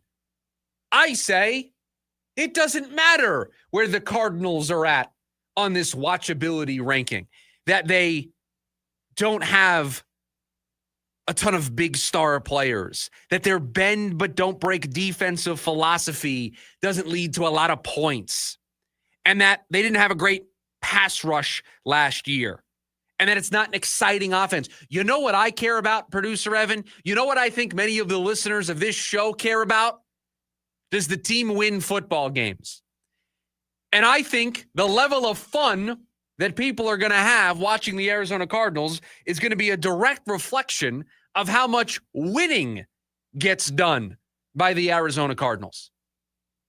I don't care that the Cardinals are 28th in this ranking. Sure. Is their style of football very old school? Run first, play really tough defense, want to grind it out, win the time of possession, limit the amount of times the opposing team holds the football? Sure. Is it going to be slow at times? Yeah. But you know what? If the Cardinals are winning at the end of the day, most of you are going to say that was fun. Most of you are going to say, great, keep doing it, enjoyed it. See you again next Sunday. Most of you aren't going to care. Would you rather the Cardinals lose 41-38 every week? But you know what? They're fun. Kyler Murray's throwing for 350 yards and 4 touchdowns. Still not enough to win, but boy, that was fun. No, what matters at the end of the day is wins and losses. And so you know what? I'd rather win boring than lose exciting. And if this team wins boring, you're going to have a fun time. If this team wins boring, it's going to be a good season. So being 28th on the watchability rankings, you know how this team is going to be watchable for all of you? Do you know how this team is going to be watchable for producer Evan and I throughout the course of the year? Are they winning football games? Are they doing what they are supposed to do early on in the season? Beating the Saints in week 1, beating the Panthers in week 2. Are they doing those things? Because I'll tell you, if they're doing that, I'm not going to come in here and say, you know what? I know it's been a little bit since the Cardinals have been relevant, and I know it's been a while since they've had a team good enough to be in the postseason, and this team's certainly on its way to being that. But you know what? They're just kind of boring. You know, they're not really winning the way that we would like them to win. Could they score some more points? You know, maybe they could get some more turnovers defensively, have some more exciting plays, maybe a punt return. You would Who cares? Exactly. The perfect use of that drop. Who cares? I want to win football games. I don't care how pretty or ugly it looks. Also, this article just hates the NFC West. Seahawks 29, the Rams right in front of them at 27. Yeah. You got to go 16 for the Niners. They don't have a single team in the top half. As John points out over on the YouTube channel, losing, not fun. Exactly. Winning, fun. Losing, not fun. It's as simple. That's going to be the watchability ranking and metric that all of you are going to use throughout the course of the season. Let me ask you 2 questions. Do you think the Cincinnati Bengals, who are 4th on this list, wish they were slightly more boring? You know what? I think they wish their defense maybe could slow down the opposition a little bit. I think they wish they were more boring. The Atlanta Falcons, who are 6th on this list, do you think they wish they were probably more boring? The Kansas City Chiefs are 30th on this list. Do you think they're worried about that in Kansas City? Do you think they're worried of, we're just not watchable. Nobody wants to watch us. No, they care about winning football games. It doesn't keep Andy Reid up at night that his team was ranked 30th in ESPN's watchability rankings. And yeah, do you want to see a team that plays hard and is fun to watch? Sure. But there's a direct correlation. I think we're all going to think that the way the Cardinals are trying to play is fun if it's working and they're winning. If they're losing, not going to be fun. Not going to be enjoyable. Wins and losses determine fun or not fun. Cincinnati is the perfect example of this. They have a great quarterback. They have a great offense. They put up a ton of points. They're exciting. What are the metrics again? Big plays. Ooh. Joe Burrow and Jamar Chase and T. Higgins and everybody. Big plays, star power, close games, cool stuff. The Cincinnati Bengals, they have all of that. Were they participating in the postseason last year? The Bengals were 4-7 in 11 one-score games. They enter this season with a new defensive coordinator, blah, blah, blah.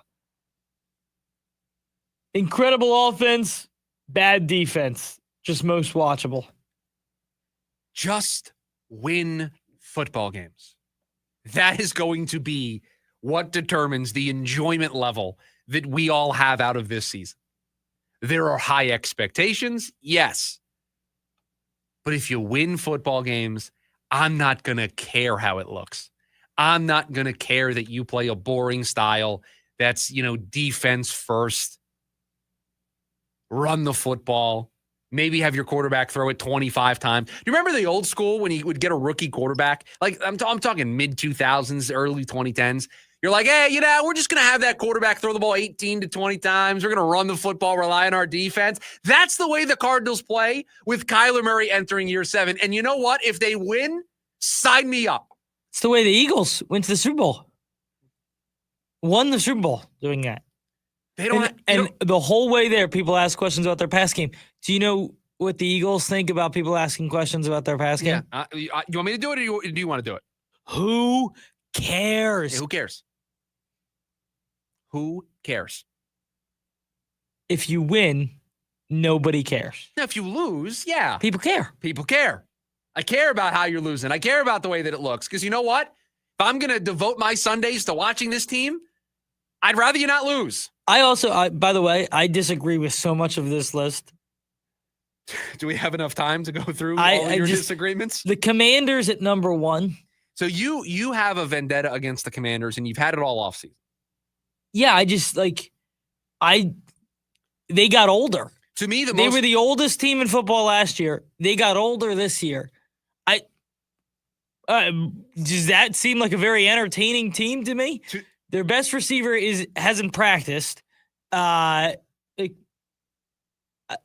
get it, Jaden Daniels, and they played a lot of one-score games. You know when they were boring? When they played the Eagles. I would say Baltimore is the team that I like watching the most. Certainly. They're number 2 on this list. They would be the team that I would put number 1 because they just have so many ways that they can beat you. And Lamar is so electric, and Derrick Henry is so electric that just watching them operate on anytime red zone kicks over to Baltimore and Lamar has the ball, I'm just like, this is going to be fun. Every time. The Falcons at 6. That is insane to me. That is insane. Their most entertaining game of last year came against Carolina, who's like 30th. Now, I will tell you, if you are a neutral observer, watching Atlanta find and invent new ways to lose is enjoyable. If you live in the Atlanta area and you're an Atlanta Falcons fan, I could understand maybe not wanting to be number 6 on this list. Because as the story points out, in September, they had 4 games that went this way. They beat the Eagles on a 2-minute drive. They lost to the Chiefs by 1 score after 2 consecutive red zone drives ending with turnover on downs. They beat the Saints on a game-winning field goal after they had given up the lead with 1 minute to go. And they beat the Bucs in overtime on a day where Kirk Cousins threw for 500 yards. Yep. So that's fun if you're a neutral observer. Not fun if you are an Atlanta Falcons fan. And that team was horrible to watch. And again, they're a team that's not going to use Bijan Robinson enough. They're not going to use Drake London enough. Especially in the red zone. And down inside the 5, Bijan Robinson just gets taken off the field. I actually think, looking at this list, the Bucs should be higher. I mean, they're 7. They're already pretty high, but yes. The Raiders at 9. What is exciting about the Raiders? What? I have so many questions about the Raiders. Gosh, why do people think the Raiders are going to be good? Pete Carroll, that is not a win-now team, and Pete Carroll is in win-now mode. He's 73. I have been on the record of really liking what Denver has. Don't know if they're going to be fun to watch. There are 15 on this list. By the way, I love the blurb for Cleveland at 32. No, thank you. This is literally, I'm going to read it verbatim. Quote, no, thank you. Well, actually, I'll watch the first Shedeur Sanders start in week 12 just to enjoy the pageantry of it all. But other than that, no thanks, end quote. That's it. That is the entire breakdown of the Cleveland Browns. And then Carolina's too low. Carolina is too low. Carolina is 26. 26. And you are just so in on Bryce Young, and I can't get there. Even if I'm out on him, number 1 pick had all of the, think of the storyline there. And this is supposed to be his comeback year. We're going to put him 26th. They took a receiver 8th overall. They made additions defensively. They were one of the most effective games or effective teams on the ground last year. And they couldn't throw until the end of last year. They had the Eagles on the ropes. I'm just not in. I feel very comfortable with where they're at in these standings, but listen, I get it. When we do picks, and we have to decide on how we want to do this, because last year on the show, I just made 6 picks. We called it the Schubert 6. And I had a 6-point play, a 5-point play, and obviously it tiered down. Because I didn't have anybody to really compete with. We had producers in and out. You're established. You're on the program now. So I wonder if it is head-to-head, you and I going against each other. Probably is what it should be. Maybe we take a call or two. We do a caller picks of the week. So I was thinking about this, that we also could maybe include one listener every week to compete against you and I. And if they beat one of us, then they win something. We're kicking around some ideas, but I do think it should be you against me. And we can do a 3-point play, a 2-point play, and a 1-point play. I like that. And you can pick whatever you want. You want to pick a total? Like, I can do a total, you a can prop. do a spread. I think no props. I think if you're going to, I wouldn't do props. I did props last year for my picks that I gave away, and the only props I did were touchdown props. Okay. But if we want to, I think we should leave it to just spreads and totals. I like that. And if we do that, 3-point play, 2-point play, 1-point play, we do our picks every Friday throughout the course of the season. And whoever had the better week the week before gets to go first. You're going to hate my touchdown picks. I love betting Najee Harris to score, which I won't do as much this year. Well, don't do that for the picks, but if you want to give out additional stuff, maybe we'll put some stuff on social media. Yeah. But for the pick segment on the show. I like that. And then I don't know what the loser will have to do. Like, are we going to keep a season? Oh, yeah. I think we'll just do like a fantasy football style punishment on a season record. Okay, well, we don't have a ton of time. We do need to come up with what that punishment is, and you do need to understand that in your fantasy football league, you can get away with a little bit more. We are representing a company here, so we can't. No, I know. If we want to do you got to spend 12 hours at a Waffle House or something like that, that's probably very much more in line with what we're able to do than wearing a sign out in front of the building that says something. Last year, we had our buddy run a 5K in Timberland boots. Right. So something like that, I think, is very much well within the bounds of what we could do here on the show in terms of a punishment. I think that's perfect. So we'll have to come up with what the punishment is here over the next couple of weeks. But yeah, we'll do our picks here throughout the year. And we'll just keep track. And it'll be just points. You get your 3-point play, you get 3 points. And just whoever's got the most points at the end of the season, you're the winner. 480-864-1060 is the phone number for you to join us here today on the program. When we come back, expansion could be coming to Major League Baseball. Is there another major change coming with it? That's next. The lunch break. KDUS AM 1060. Ready to tackle each morning with the best sports information coming at you? I'm going to take a logical approach. Get that weekday mornings on KDUS AM 1060 from 6 to 9 a.m. with the Dan Patrick Show. Dan Patrick, the Danettes, sports icons, sports legends, celebrities, poll questions. The Dan Patrick Show has it all. It's a crapshoot. Be sure to lock your dials to AM 1060 or 100.7 HD2 from 6 to 9 a.m. Mornings just got better. This story is about us. Some things can steal your sunshine. Ugh, I just got my hair done. Sorry, the cooler's broken.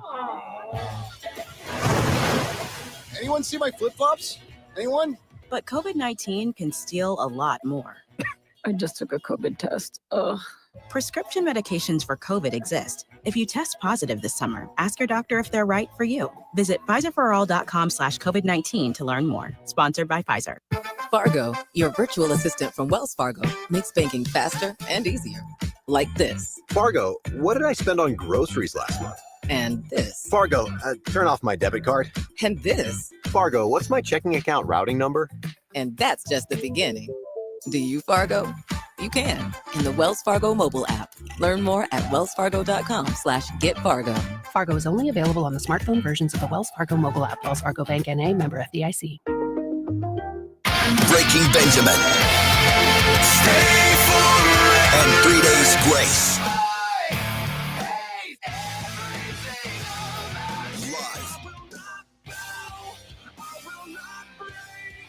October 8th at Desert Diamond Arena with special guest Return to Dust. Get tickets now at livenation.com. Don't miss Breaking Benjamin and 3 days grace, presented by the Big Red Radio. Hi, welcome to IKEA. Hi, I'm in a whirlwind of college prep. Gotcha. We've got affordable solutions to create the perfect college living space. Great. And visit our website to see how verified college students with an IKEA family account can receive a one-time use 15% off coupon. Nice. You guys think of everything. Pretty much. Offer ends 9/30/25. Valid ID required. Discount applied proportionally across items purchased as shown on receipt. See ikea-usa.com/ready-for-college for complete terms. Every day begins with the promise of something new, a new perspective, a fresh start. At Banner Health, right here, right now, we're pioneering new ways to treat cancer with our own immune systems. We're among the first to treat Parkinson's with the patient's own cells. And we're a world leader in artificial heart implantation, all while training over 1,300 doctors every year. Impressive, right? It's just another Banner day. Banner Health. Hi, Luis Gonzalez here. Want to bet? Feel the thrill of Casino Arizona with 1,400 of the hottest slots and nonstop table game action. We make winners, no experience necessary. Join us for the best bingo in the valley with daily sessions. Indulge in all-you-can-eat Eagles Buffet or enjoy fine dining experience at the award-winning Choya Steakhouse. Enjoy top-notch local entertainment, tribute bands, and viewing parties at CAZ Sports Bar, just off the 101 in McKellips. Casino Arizona, uniquely Arizona.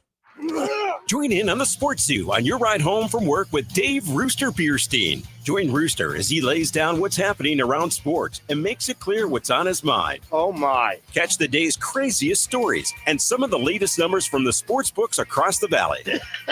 The Sports Zoo with Dave Rooster Bierstein. Yeah, I think that's kind of a wild option. Weekdays 5 to 6 p.m. on KDUS AM 1060 and on the KDUS 1060 app.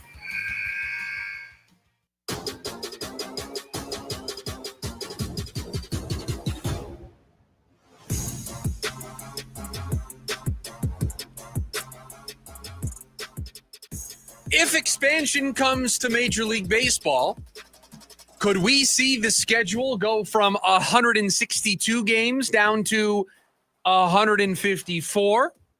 Well, Jason Stark over at The Athletic did exactly that. He actually got down to 156 games. Now, producer Evan, do you have in front of you, I don't have my notebook in here, of how we broke things down when we did our expansion? Do you have the math that we did? I can get it. Just give me 2 seconds. I want to compare our math of keeping things at 162 to the math that Jason Stark did to get it down to 156, which means you would lose 6 games. You basically lose 1 home series, 1 road series throughout the course of the year. And so that money would have to be made up someplace else. That's obviously the big elephant in the room here when it comes to removing games from the schedule. That revenue has to be replaced somewhere, or else the players are not going to go for this because they're going to think the owners are going to want to pay them less. And so how can we get there? So here is what Jason Stark outlined as his math for 156 games. 32 teams, 4 divisions of 8. He had 12 games apiece versus the other 3 teams inside the division. Now, I believe, producer Evan, we had 14 games against our division rivals, correct? Yeah, so we had 2 more games there. So that's a quick way to get the games back that we had still in the schedule. 6 games apiece against the other 12 teams in your league. That is 72 games. And then 3 games apiece versus the 16 teams in the other league. We had that in our math. That gets you to 156. And what this also gets you to is 2 series a week for 26 weeks. That allows you to have an off day every single week built into the schedule for teams. You also then would have less games, less wear and tear on some of your players, in addition to the off days. Could provide you a roadmap to bringing this schedule back a little bit. I just don't know if they're going to go for this as a league. The players will, the owners will. I don't know if they sign up for this. That's less money in the middle, unless you are going to replace it somehow. And Jason Stark made the suggestion of, what if we expanded the playoffs? What if we went from best of 5s to best of 7s in that second round? And what if we went from 12 playoff teams to 16 playoff teams? Half the league made the postseason, and that creates 8 best of 3 first-round series instead of just 4. Would that be enough money? Would that get a TV network to bite and get them to pony up the money that could bridge the gap on the 6 games, the 3 home gates that everybody would be losing out on? Okay, our games fell as followed for 162. Would you like them? Yes. So you play 42 games against your division. That's 14 times you play. So the difference there, the other 3 times. The difference there is in this example to get to 156, they're playing 12 games, 36 games in total against the division. We had it up to 42. And so that's the only difference, right? Because that's the only difference across the whole thing. So we had 72 games against the other teams in your league. You play 72 games against all the other teams in your league. That's 2 series, 1 at home, 1 away against every other team in the league. And then we had 3 games against the 16 teams. And you play the 3 games against the other 16, which equals 48. So we wanted to keep the divisional fever alive. And we said we could do 162 and you can play 2 extra games against everybody in your division. Whereas in this example, Jason Stark took those games away. And by the way, there's a quote in here, and I'll attribute it to the person. This was from a longtime club executive. Quote, expansion means the end of 162, end quote. That is a long-time club executive saying that if this league expands and they add in Portland or Nashville or Salt Lake City or Montreal, wherever they pick, that is going to mean the end of 162. I don't see that. I just see too many roadblocks to be put in the way, money-wise, to go from 162 down to 156. Yeah, I see so many roadblocks. Money is the ultimate roadblock, and until they solve that, I don't know how this would ever be something that they would put on the table for conversation. No way the owners go for this. I think it is much easier to get the owners on board than it is the players, but I agree with you. I don't think the owners would be on board for this because the owners are going to say, well, now we've lost home gates to make money. We've lost TV money. We've lost all of this revenue that needs to be replaced, and they're going to want to replace it by not paying the players as much. And the players are going to be like, whoa, hold on a second. We still want to be paid the same amount that we've been getting paid. And if the expansion on that is, well, we'll expand the playoffs, the teams that don't typically make it, the smaller market teams are going to be very against that. Again, I think all of this can only become a topic of conversation when a new financial model for baseball is put forth. Expansion, realignment, changing the schedule. I don't think any of it is even close to a reality until the financial model of baseball changes. If we are going to operate with the current financial model of the luxury tax and the CBT thresholds and all of the different penalties for each layer of the tax that you go over, if that's going to be the way the baseball is going to be played, then you're not going to expand, you're not going to realign, and you are not going to change the number of games on the schedule. You change the financial model, and they started to do that today. Did you see that ESPN, debuting their new app today, also announced that they have bought up the rights for those 5 teams, the Diamondbacks being one of them? So if you want to watch D-backs TV, you're going to have to do it now through ESPN. And ESPN making a play for MLB TV as well as part of that deal. So we don't know how that's going to work. But if you want to have an MLB TV subscription, you're going to need to do so through ESPN now. So the financial landscape around baseball is changing. It's not changed all the way to where I think these conversations can happen. So they're going to have to figure this out before changing the number of games on the schedule could even become a topic of conversation. We've got one more before we are out of here today on the program. It's all the stories that we didn't get to. We call it the leftovers. And I have to start the leftovers with something that hit my inbox about the building that we are currently doing this show in. I'll explain next. It's the lunch break, KDUS, AM 1060. Hey, listeners, this Saturday. Oh, wait a second. I'm going to have someone more important share the great news. Go ahead. Hello, Varsity Sports Show listeners. This is Saguaro High School Principal Miss A. Vince will be out at Saguaro for our fall sports preview. You'll hear from coaches and kids.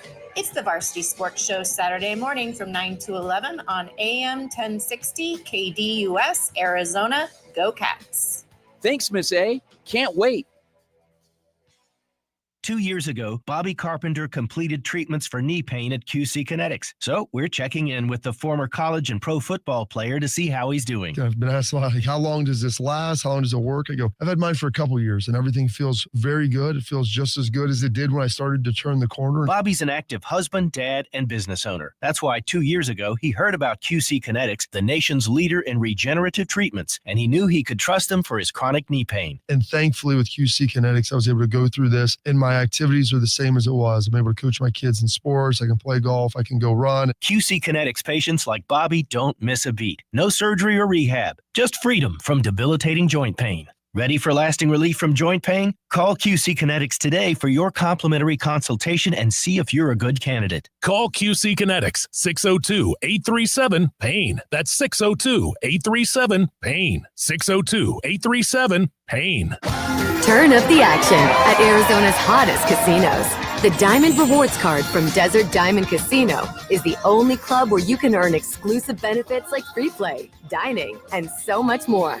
Just one card unlocks all 5 dazzling locations, including the brand new Desert Diamond White Tanks. One club, 5 destinations. The Diamond Rewards Club at Desert Diamond Casino. An enterprise of the Donna Autumn Nation. Bet with your head not over it. Call 1-800-NEXT-STEP. The Mazda More to Move You sales event is going on now at Mark Mazda in Scottsdale. Right now, receive 1.9% financing for up to 60 months on the brand new 2025 Mazda CX-50 or CX-50 Hybrid. Or receive $10,000 off the top of MSRP when you lease a brand new 2025 Mazda CX-70 or CX-90 plug-in hybrid. Think of how low your payment will be with those savings. Go to markmazdascottsdale.com. The name to remember, Mark Mazda on approved credit plus $998 doc fee. The Varsity Sports Show with Vince D'Alicio is your hub for everything high school and college sports. Join Vince and friends as they give you the full picture on student athletes and where they're heading. Live interviews with coaches across the valley. Asking some of the tough questions. Varsity recaps and in-depth interviews with tomorrow's sports stars. The Varsity Sports Show with Vince D'Alicio. Live every Saturday morning from 9 to 11 a.m. here on KDUS AM 1060 and on the KDUS 1060 app.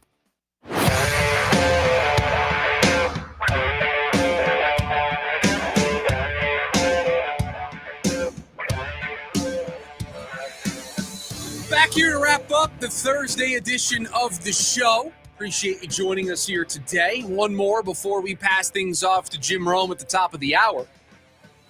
It's the leftovers, all the stories we didn't get to throughout the course of the show, but I have something that I have to ask producer Evan about. I don't know if you got the email. You may have, but I got an email during the show today that in the kitchen in the building, we have a new appliance. We got a brand new toaster oven air fryer combo thing. Whoa. So that has been put in there. And there in the email, it says that there are laminated instructions for the oven, as well as a laminated piece of paper that tells you cooking times for certain foods if you want to put them in the air fryer. Like that? Now at home, I did this last night for dinner. I tend to make some frozen burgers in the air fryer. Okay. Easier than grilling them if I'm in a rush, so I just throw them in the air fryer. They do tend to leave a little bit of a mess, though. Now, I'm in the comfort of my own home. So if it's a little greasy, I can clean it, throw it in the dishwasher. Now, do you have one that that opens and slides out? So mine, it opens, it slides out, and I have a pan, little mini pan, and I put a sheet on it, little parchment paper. Yep. And I put the burgers on there. I put it back in the air fryer. I close the door, and I put it on for as much as I want, but it does leave a mess. Now, I don't mind leaving the mess for myself to clean and, needing to wash it. What's the etiquette? If I brought in burgers to make for lunch, what's the etiquette? Now, obviously, the etiquette is you have to clean it. No, of course I'm going to clean it, but it's still going to be messy. If I use it, even if I clean it, that's probably going to take it out for the day. You're saying because you're going to put it in the dishwasher? Right. We have a dishwasher. That's what we're supposed to do with it when we're done. Yeah. So now, is it a first come, first serve? Let me ask you this, though.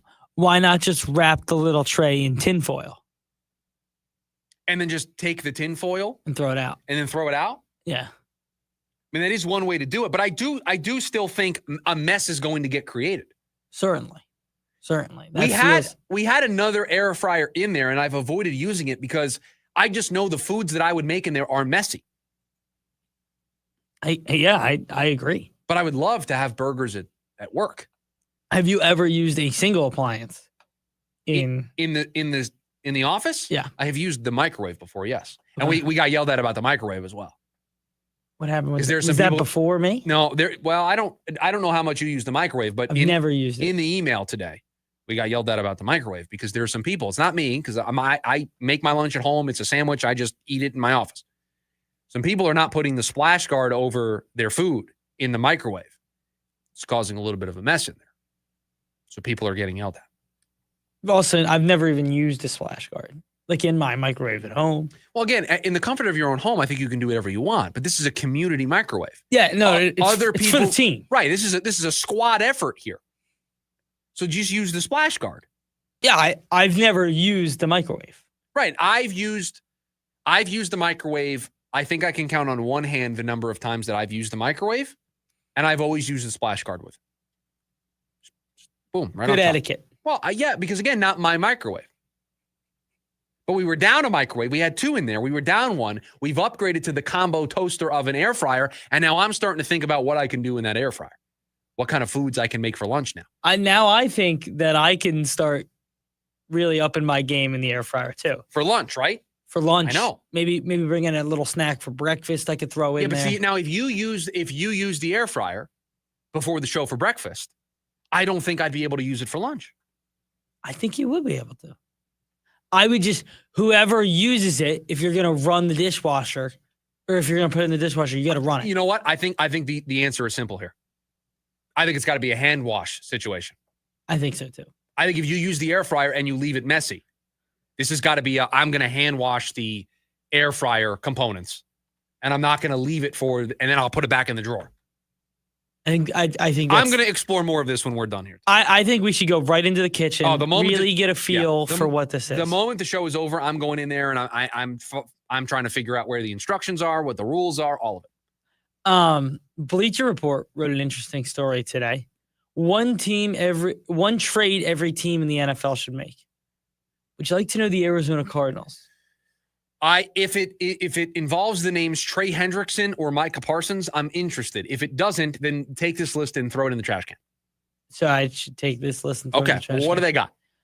Arizona Cardinals, 2026 second round pick for Miami Dolphins wide receiver Tyreek Hill. I will tell you. Tugging at my heartstrings to get a wide receiver too. The Cardinals are shaping up to be a sneaky contender for the season, but a passing attack could use a boost. That's the first line. Sneaky contender. At least Bleacher Report finally putting some respect on the Arizona Cardinals. Nobody else is. We've been talking about that all offseason. But yes, tugging at my heartstrings, wide receiver too. Some odd trades in this list. I've given up my dream of that happening, by the way. You don't think that's ever going to happen? Well, no, not never. I just think for this season, I don't think they're going to. I don't think there's going to be a wide receiver too. Although yesterday, a bunch of wide receivers getting traded. Tons of trades. And there's reports that more are coming. Yeah, I was surprised. I feel like there's been, talk about this real quick. I feel like there's been more trades in camp this year than ever. There has been a lot of activity between teams here ahead of the season. A lot. Well, you have less preseason games to evaluate. The roster cut down date is sooner, right, than it has been in the past. So it doesn't surprise me that teams are maybe getting in front of solving their problems via a trade and doing some day three. I mean, all of the trades yesterday were mostly day three pick swaps. Yeah.